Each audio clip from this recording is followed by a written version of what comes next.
Os esforços de Carlos Magno, ainda por parte de seus contemporâneos, fizeram com que ele recebesse o título de Pai da Europa. Após a sua atuação política, o Ocidente nunca mais seria o mesmo. Gostou desse tema? Então já deixa o seu like e assista o vídeo até o final. Vinde a Deus em meu auxílio, socorrei-me sem demora. No ano de 768, após a morte de Pepino o Breve, o reino franco foi dividido entre os seus filhos, Carlomano e Carlos. Com o falecimento prematuro do primeiro, em 771, todo o território franco ficou sob o império de Carlos, que se sobressaiu como um grande homem. Você ficou interessado nessa história? Esse já é o 20º vídeo da série sobre a história da igreja. Você está acompanhando? Se você perdeu algum dos vídeos anteriores, não tem problema, basta você procurar pela playlist com esse nome, mas nós vamos deixar aqui embaixo na descrição desse vídeo para facilitar os seus estudos, ok? Logo no começo de seu reinado, Carlos Magno estabeleceu uma relação de proximidade com o Papa Adriano I, fixando uma aliança política e espiritual em comum. O gênio desse homem e a grandeza de seu caráter se mostram com mais clareza exatamente no fato de esse guerreiro quase inculto ter compreendido a importância da obra civilizacional e de ter se entregado a ela pessoalmente. Olhando para os escombros do Império Romano, Carlos enxergou a importância de edificar uma cultura muito além da simples liderança dos francos. Por isso, ele enviou emissários aos 4 cantos da Europa e, em sua escola palatina, congregou inúmeros sábios a fim de educar a sua família e a nobreza da época nas linhas da sabedoria antiga. Os seus múltiplos esforços foram consagrados sob o nome de Renascimento Carolíngio. A Renascência Carolíngia foi fecunda, fornecendo instrumentos de trabalho à cultura intelectual. A escrita foi transformada. Ao invés das ilegíveis escritas cursivas merovingias, apareceu a minúscula carolíngia, bela e nítida, que inclusive os monges de Tours aperfeiçoaram e popularizaram por toda a parte. A língua latina muito corrompida na França e na Itália, onde, continuando a ser língua viva, foi contaminada pelo linguajar bárbaro, foi muito melhorada pelos monges anglo-saxões, notadamente por Alcuino. As obras literárias clássicas, negligenciadas durante muito tempo, recuperaram o seu lugar de honra, mesmo entre aqueles para quem só contava a divina sapiência. Durante o reinado de Carlos Magno, portanto, a cultura greco-romana e o tesouro dos ensinamentos dos santos padres floresceram como nunca antes. Para ler os manuscritos da antiguidade, Carlos chegou a dominar a fala e a leitura da língua latina, na qual só não obteve sucesso em escrever. Foi sob o seu governo que os monges copistas começaram a incansável obra de preservação da cultura antiga, legando às gerações futuras os escritos de Cícero, Tito Livio e outros nomes célebres que você já deve ter ouvido. Antes de Carlos Magno, de fato, pouquíssimos livros sobreviveram. É a partir deste homem que os escritores substituem o papiro pelo pergaminho e este, por sua vez, pelos códices, quando as letras começam a ser gravadas em blocos de madeira. É tamanho o crescimento intelectual desta época que o mosteiro de Reichenau, que antes de Carlos continha em torno de 50 livros, passa a ter depois uma biblioteca com mais de 1000 obras, todas escritas página por página, de forma muito artesanal mesmo. Imaginem só. É verdade, Carol. E sabe que juntamente com o Papa, Carlos Magno também empreende uma importante reforma na educação e disciplina do clero, que se encontrava bastante prejudicada pelas invasões bárbaras e pela degradação dos costumes. O clero secular foi objeto de cuidados de que até então nunca se tinha conhecimento.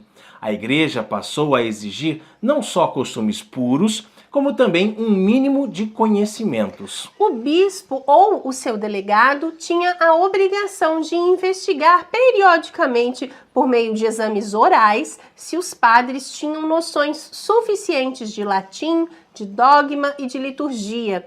Uma lei obrigou os curas a pregar em língua vernácula todos os domingos. A ação de Carlos Magno também é determinante para o desenvolvimento da liturgia romana. As orações da missa, por exemplo, que são rezadas de mãos juntas, certamente têm a sua origem na prática da corte de Carlos Magno, bem como as orações chamadas de apologéticas. Para dar cabo a tudo isso, Carlos obviamente não age sozinho. Com ele, por exemplo, se ergue o bem-aventurado Alcuino, que já citamos aqui no vídeo de hoje, um monge anglo-saxão e diretor da Escola Catedral de York, que nos passos do venerável São Beda oferece uma sólida contribuição teológica e espiritual à obra desenvolvida por Carlos Magno. Além de ajudar a resolver problemas disciplinares dos bispos da Espanha, Alcuino também auxilia na condenação da heresia do adocionismo, que afirmava ser Cristo o filho adotivo de Deus, durante o Concílio de Frankfurt, em 794. Com a morte de Adriano I, em 795, é eleito o Papa São Leão III, como, apesar de romano, Leão não descendia de uma linhagem ilustre como de seu predecessor, aplicaram um golpe de Estado contra o sumo pontífice. Olha isso. A história conta que no dia das ladainhas maiores do ano de 799, quando cavalgava à frente da procissão, conforme o antigo costume, Leão III foi assaltado, derrubado da sua montaria, moído a pancadas e despojado das vestes pontifícias. Por um milagre, não lhe cortaram a língua, nem lhe vazaram os olhos, que era a maneira bizantina de se fazer as coisas. O Papa foi acusado de toda espécie de vícios e crimes. Foi preso num convento à espera de ser julgado. Felizmente conseguiu fugir e chegou até a cidade de Spoleto, onde pôde tratar as feridas e em seguida correu ao encontro do rei Carlos para pedir que o recolocasse no seu trono pontifício. O rei o abraçou chorando e lhe designou uma escolta de soldados e de altos funcionários que o acompanharam a Roma e o ajudaram a se reinstalar no trono de São Pedro. Diante da pretensão de Carlos Magno de emitir um juízo acerca da situação do Papa, o beato Alcuino o alertou: a Santa Sé não pode ser julgada por ninguém. Mesmo assim, o Papa foi obrigado a prestar um juramento ao rei Franco, negando as acusações de seus inimigos e confirmando a sua retidão moral.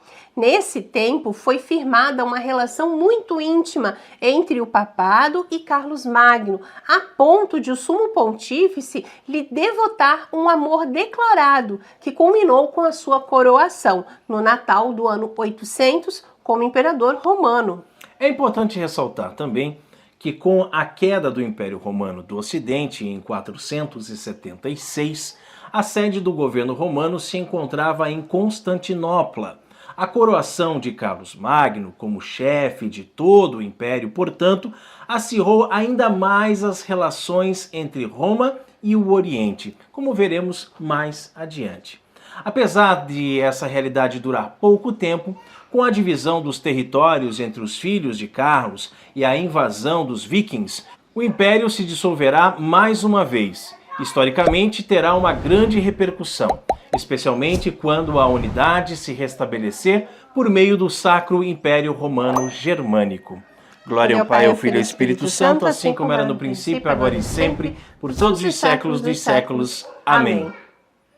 E você, está disposto a estudar a história da igreja conosco? Disposto a esquecer tudo aquilo que aprendeu com aquele professorzinho militante, vermelho e os livros do MEC? Coloque aqui nos comentários, ok? E se você ainda não curtiu esse vídeo, deixe seu like para nós, certo?